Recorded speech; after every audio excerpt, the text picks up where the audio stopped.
Okay, so today we're going to look at how to enlarge shapes from a centre. You know that I use a grid, but let's just look at the question. So the question has 3 key bits of information. The first one is that you're going to be enlarging.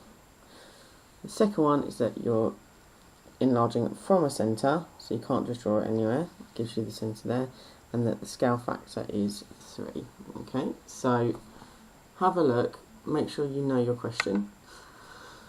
So, first thing I need to do is actually mark on the centre, because this is our point of reference. It's going to tell us exactly where we're enlarging everything from. So 1, 0, 1 along, none up. Okay, so mark that with a nice big X. Okay, the next thing I'm going to do is label each of my corners. Doesn't matter which order you do it in, as long as you just use different letters. So we're going to go A, B, C, and D. Okay, so each corner now has a letter. The next thing I'm going to do is draw a table. It's going to have 3 different columns. The first column is going to be a point column, and that's going to have the lettering of your point. The second one is going to be original, and I'll tell you what that means in a second, and then the last one I will tell you about when we get to it. Okay, so you can now see that I've got a table. The first one is my points table, so I literally have just put in the letters, and the second column is the original. So this column is talking about the directions I need to take to get from my centre to the labelled point. So always from this cross. So for A, you've literally gone 1 right, 1 up. So we're going to write that in here. So 1 right, 1 up. Okay. So for B, from the cross again, you've gone 1, 2, 3 right, 1 up. Write it in. 1 up. For C, we've gone 3 right, 1, 2 down. So we write that in, 3 right, 2 down. And for D, we've gone 1 right and 1 down.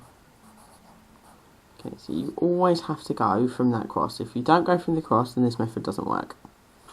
Okay, so the last column is your scale factor column. So because my scale factor is 3, it means that every single length in this entire diagram is going to get 3 times bigger. So you're going to end up 3 times as further away from the cross as you are now. And then when you get there, each side length is going to be 3 times bigger as well. If you don't understand what that means, I'll show you at the end once we've done the diagram.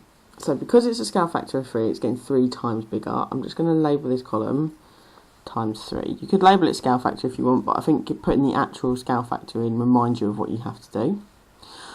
So because it's a positive number, our directions are going to stay exactly the same. So for A, we're still going right and we're still going up.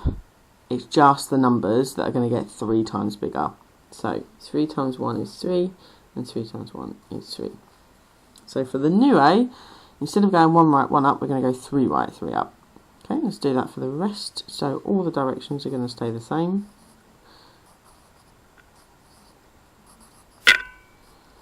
Okay, it's just the numbers that get 3 times bigger. So that's going to be 9 right, 3 up, 9 right, 6 down, 2 times 3, 6, yeah, and then 3 right, 3 down.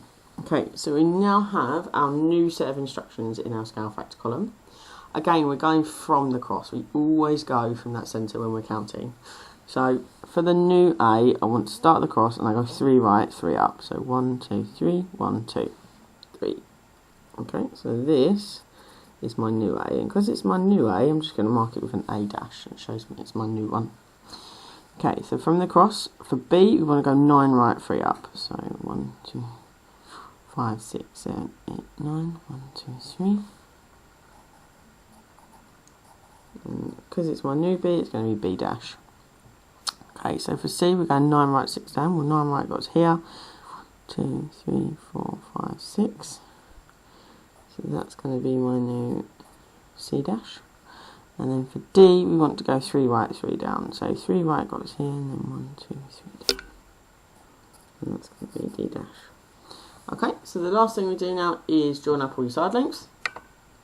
Okay, so as you can see, I've joined up all my side lengths, and I have made a new shape.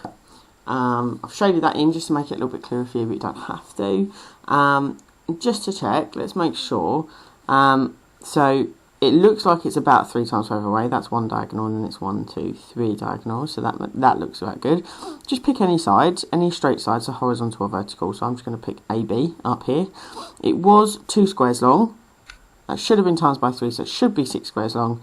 1, 2, 3, 4, 5, 6. Good. So that's a way to check your answers. So that is just one method of how you can enlarge a shape.